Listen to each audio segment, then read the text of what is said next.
إن الحمد لله نحمده ونستعينه ونستغفره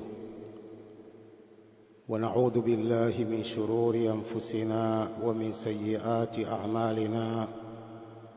من يهده الله فلا مضل له ومن يضلل فلا هادي له، وأشهد أن لا إله إلا الله وحده لا شريك له، وأشهد أن محمدًا عبده ورسوله. يا أيها الذين آمنوا اتقوا الله حق تقاته ولا تموتن إلا وأنتم مسلمون. يا أيها الناس اتقوا ربكم الذي خلقكم من نفس واحدة وخلق منها زوجها وبث منهما رجالا كثيرا ونساء، واتقوا الله الذي تساءلون به والأرحام إن الله كان عليكم رقيبا. يا أيها الذين آمنوا اتقوا الله وقولوا قولا سديدا يصلح لكم أعمالكم ويغفر لكم ذنوبكم، ومن يطع الله ورسوله فقد فاز فوزا عظيما. أما بعد، فإن خير الكلام كلام الله، وخير الهدى هدى نبينا محمد صلى الله عليه وآله وسلم، وشر الأمور محدثاتها، وكل محدثة بدعة، وكل بدعة ضلالة، وكل ضلالة في النار. يقول الله جل في علاه: إن عدة الشهور عند الله 12 شهرا في كتاب الله يوم خلق السماوات والأرض منها 4 حرم ذلك الدين القيم فلا تظلموا فيهن أنفسكم وقاتلوا المشركين كافة كما يقاتلونكم كافة واعلموا أن الله مع المتقين. Anasema Allah subhanahu wa ta'ala katika tafsiri ya aya hii, hakika idadi ya miezi kwa Allah ni miezi 12 katika kitabu cha Allah, tangu siku Allah subhanahu wa ta'ala alivyoumba mbingu na ardhi. Katika miezi hiyo 12 kuna miezi 4 mitukufu. Hiyo ndiyo dini iliyo sawa sawa. Fala tadhlimu fihinna anfusakum, msizidhulumu nafsi zenu kwa kufanya maasi katika miezi hiyo yote. Waqatilu almushrikina kaffa kama yuqatilunakum kaffa, piganeni na washirikina nyote kama wao wanaopigana na nyinyi wote. Wa'lamu anna Allaha ma'al muttaqin, jueni kwamba Allah yuko pamoja na wenye kumcha. Baada ya Allah subhanahu wa ta'ala kuelezea kwa ujumla miezi 4 mitukufu, Mtume sallallahu alaihi wasallam akaibainisha na kuweka wazi miezi hiyo mitukufu. Fa fil Bukhari عن أبي بكرة رضي الله عنه أن رسول الله صلى الله عليه وسلم قال: إن الزمان قد استدار كهيئته يوم خلق الله السماوات والأرض السنة 12 شهرا منها 4 حرم 3 متواليات ذو القعدة وذو الحجة والمحرم ورجب مضر الذي بين جمادى وشعبان. Mtume صلى الله عليه وسلم anasema zama zinazunguka kama kawaida yake tangu siku alipoumba mbingu na ardhi. As-sanatu 12 shahra, mwaka mmoja ni miezi 12. Katika miezi hiyo kuna miezi 4 mitukufu, 3 mutawaliyat, miezi hiyo mitukufu 3 imefuatana. وهي ذو القعدة وذو الحجة والمحرم ورجب مضر الذي بين جمادى وشعبان. Kwa hiyo mwezi huu wa Muharram, ambapo ndio mwanzo wa mwaka mpya mwaka 1448 Hijria. Mwezi wa Muharram ndio mwezi huu wa kwanza katika kalenda ya Kiislamu na ni mwezi mtukufu katika miezi hii minne. Lakini pia mwezi huu wa Muharram ndio mwezi bora kuliko miezi mitatu hii mitukufu. Mwezi huu wa Muharram ndio mwezi bora katika miezi hii minne. Mwezi wa Muharram ni mwezi bora kuliko hii mitatu mingine. يقول الحسن البصري التابعي الجليل رحمه الله تعالى: إن الله افتتح السنة بشهر حرام وختمها بشهر حرام، فليس شهر في السنة بعد شهر رمضان أعظم من المحرم. Anasema Allah subhanahu wa ta'ala ameuanza mwezi wa Kiislamu, mwaka wa Kiislamu ameuanza kwa mwezi mtukufu huu Muharram, wa khatamaha bishahrin haram, akaumalizia mwaka wa Kiislamu kwa mwezi mtukufu Dhulhijja. Falaysa shahrun fi sana ba'da shahr Ramadhan a'zama min al-Muharram, hakuna mwezi wowote katika mwaka baada ya mwezi wa Ramadhani, hakuna mwezi mtukufu sana kuliko mwezi huu wa Muharram. Kwa ni mwezi mtukufu sana katika miezi hii minne mitukufu baada ya mwezi wa Ramadhani. Kwa mwezi wa Ramadhani pia ni mwezi mtukufu. Anayesema kwamba mwezi wa Ramadhani si mwezi mtukufu faqad ab'ada an-naj'a.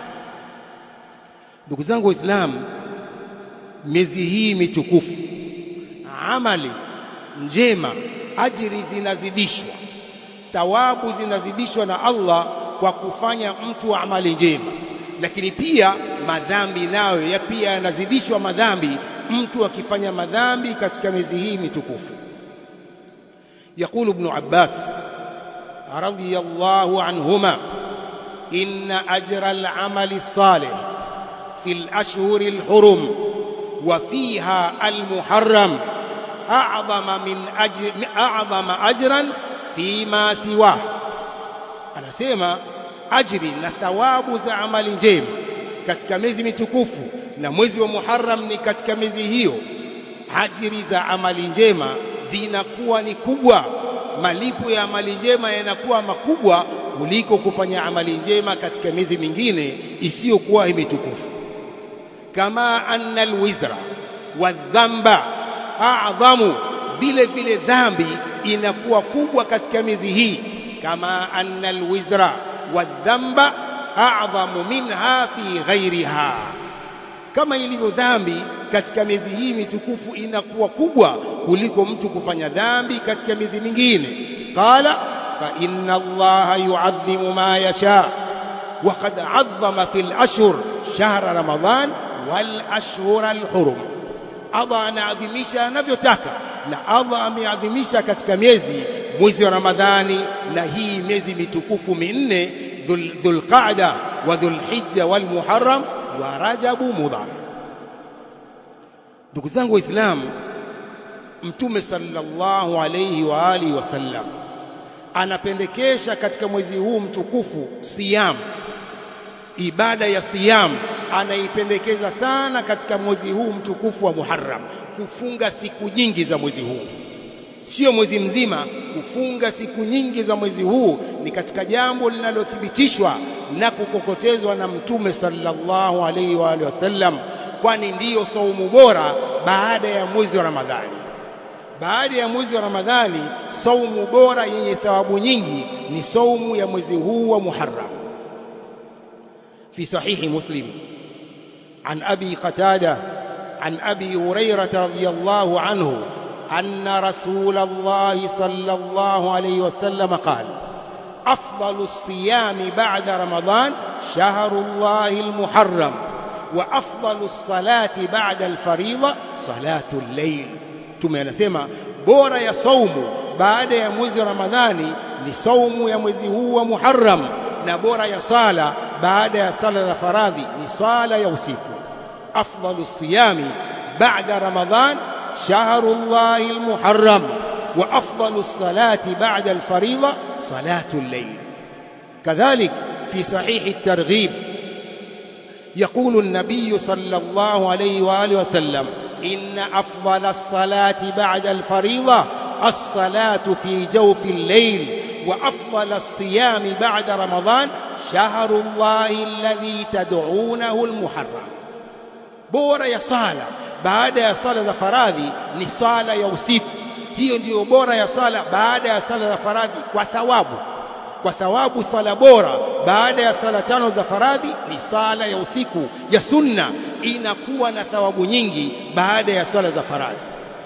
Wa afdal as-siyami ba'da ramadan shahrullahi alladhi tad'unahu al-muharram, na bora ya saumu baada ya mwezi wa Ramadhani ni mwezi huu ambao mwezi wa Allah mtume ameita shahrullah, mwezi wa Allah kwa utukufu wa mwezi huu. Shahrullahi alladhi tad'unahu almuharram, mwezi wa Allah huu mnaoita Muharram.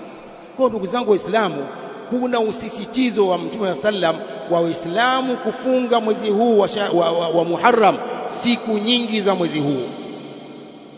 Al-Imam al-Qurtubi anasema: إنما كان صيام المحرم أفضل الصيام من أجل أنه أول السنة المستأنفة، فكان استفتاحها بالصيام لأنه أفضل الأعمال.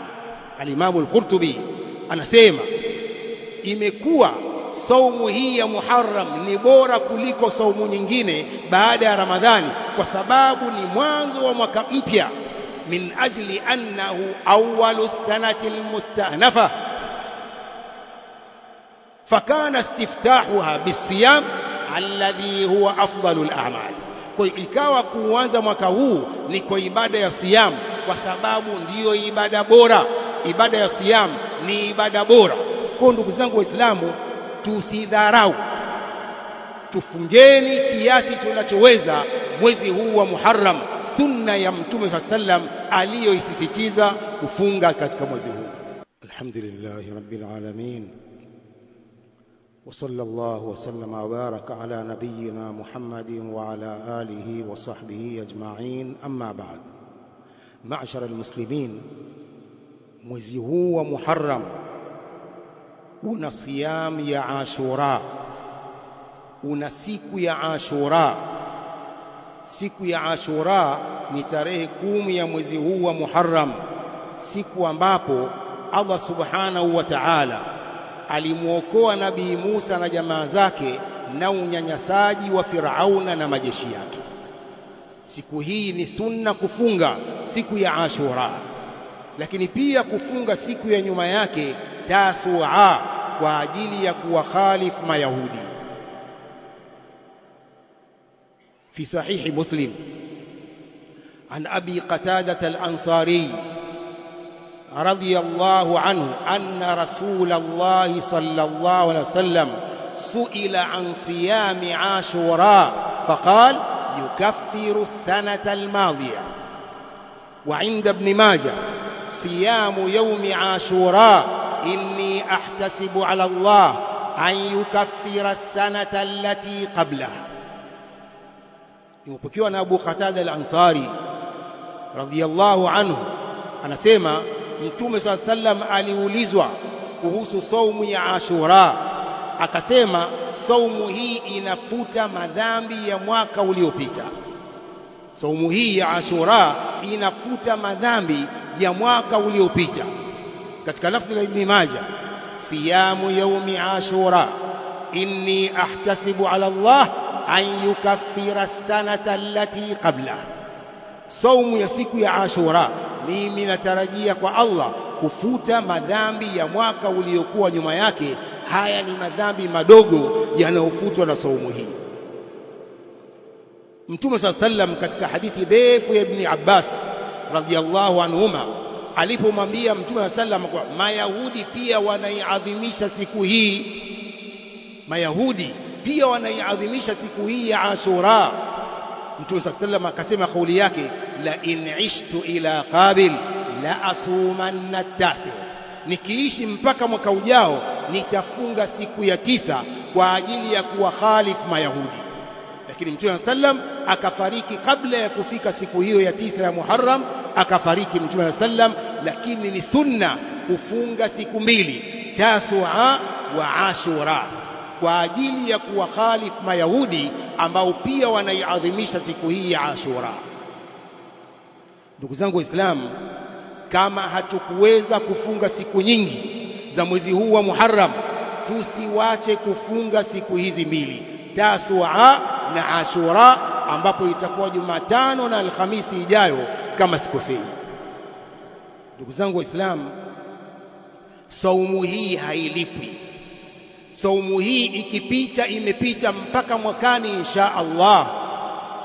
Al-Imam Adh-Dhahabi في سير أعلام النبلاء يقول الإمام الزهري رحمه الله كان يصوم في سفر صيام عاشوراء. alikuwa akifunga saumu hii ya Ashura safarini. Faqila, kaulizwa, bima tasumu wa tuftiru fi ramadhana fi safar, wewe mwezi wa Ramadhani ukiwa safarini unafungua, mbona hii Ashura unafunga huko safarini? Qala rahimahullah, inna ramadhana lahu iddatun min ayamin ukhar wa Ashura yafut.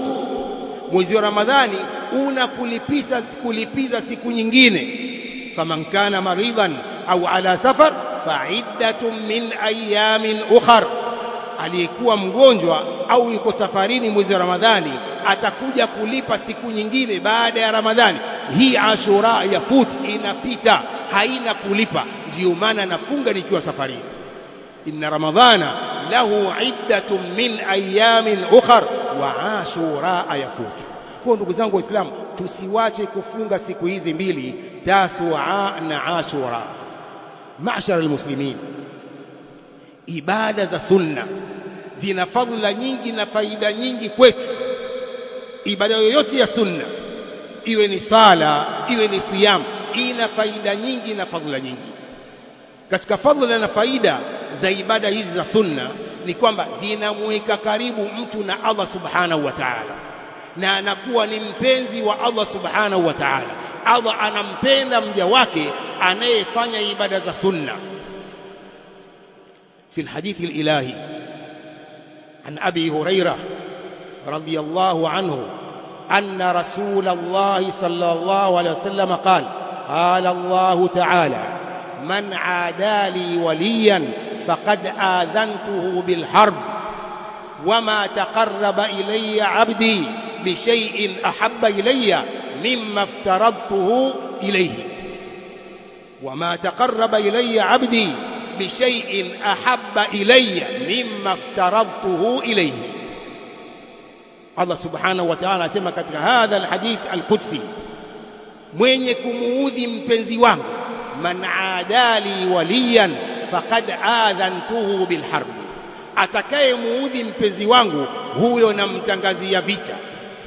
Halafu akasema wama taqarraba ilayya abdi bishay'in ahabba ilayya mimma aftaradtuhu ilayhi, hajajikurubisha mja wangu kwangu, hajajiweka karibu mja wangu kwangu kwa amali ambapo nazipenda sana kuliko zile amali nilizomfaradhishia mja wangu huyo.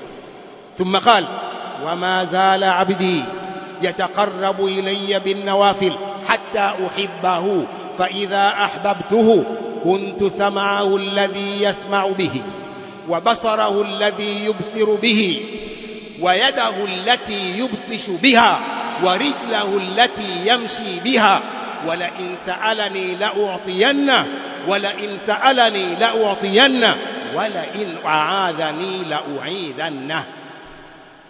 Allah subhanahu wa ta'ala anasema hajajikurubisha mja wangu kwa ibada hizi za sunna isipokuwa ninampenda, na nikishampenda ninakuwa ni masikio yake.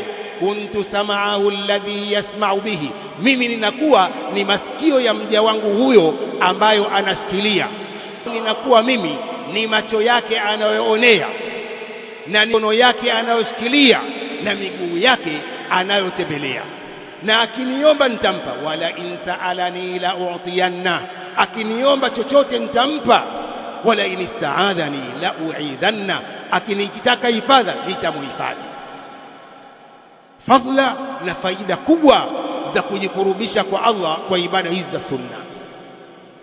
Lakini pia katika fadhila na faida za mtu kujiweka karibu kwa Allah kwa kufanya ibada za sunna, ibada za sunna zinakamilisha upungufu uliotokea katika ibada za faradhi. Saumu za sunna zinakamilisha upungufu uliotokea katika saumu za faradhi. Kadhalika sala za sunna zinakamilisha upungufu uliotokea katika sala za faradhi. في صحيح الترمذي عن أبي هريرة رضي الله عنه أنه قال سمعت رسول الله صلى الله عليه وسلم يقول إن أول ما يحاسب العبد يوم القيامة من عمله الصلاة. jambo la kwanza kabisa atakalohesabiwa mja katika amali zake siku ya kiyama ni sala. inna awwala ma yuhasabu bihi al-abdu yawm al-qiyama as-salah. jambo la kwanza kabisa ambalo mtu atahesabiwa siku ya kiyama katika amali zake ni sala. Qala, ikiwa sala hizo ziko kamili, fa in sahhat, zikiwa ziko kamili, faqad aflaha wa anjaha, huyo mja wangu huyo amefaulu. Lakin wa in kanat ghaira dhalik, ikiwa sala zake sio kamili, Allah subhanahu wa ta'ala atawaambia malaika wake, undhuru hal li abdi min tatawwu, angalieni, je, mja wangu ana sala za sunna? Undhuru hal li abdi min tatawwu fayukammalu biha man taqasa min alfaridha, atakamilishiwa kwa amali za sunna vile upungufu uliotokea katika sala za faradhi. Thumma yakunu sairu amalihi kadhalik, kisha amali zote zitakuwa kama hivyo. Kila amali ya faradhi zinaangaliwa ibada za sunna, je, anazo? Ibada za sunna zinakamilisha faradhi. Thumma yakunu sairu amalihi kadhalik. Kwa ndugu zangu Waislamu, tusidharau kufanya amali za sunna, ni kwa faida yetu na maslahi yetu. Faida sala za sunna na saumu za sunna ni kwa maslahi yetu na faida yetu sisi wenyewe. Lakini pia katika faida na fadhila za sunna, kukubaliwa dua ya mwenye kufunga. في صحيح الترغيب عن أبي هريرة رضي الله عنه قال قال صلى الله عليه وسلم ثلاثة لا ترد دعوتهم, watu watatu dua zao hazikataliwi. Kwanza kabisa, da'watu saimi hatta yuftir, dua ya mwenye kufunga mpaka afungue. Wakati ule wa siyamu bado ana saumu, dua zake zinakubaliwa, hazikataliwi. Da'watu saim hatta yuftir, dua ya mwenye kufunga mpaka afungue. Kisha al-imamu al-adil, kiongozi mwadilifu, akimuomba Allah subhanahu wa ta'ala, dua yake haikataliwi. Kadhalik wa da'watul madhlum, dua ya mwenye kudhulumiwa pia Allah subhanahu wa ta'ala anaikubali moja kwa moja, haikatai dua yake. Nasallu Mola subhanahu wa ta'ala بأسماء الحسنى وصفاته العلى أن يجعلنا من الذين يستمعون القول فاتبعون أحسنه. وصلى الله وسلم وبارك على نبينا محمد وعلى آله وصحبه أجمعين.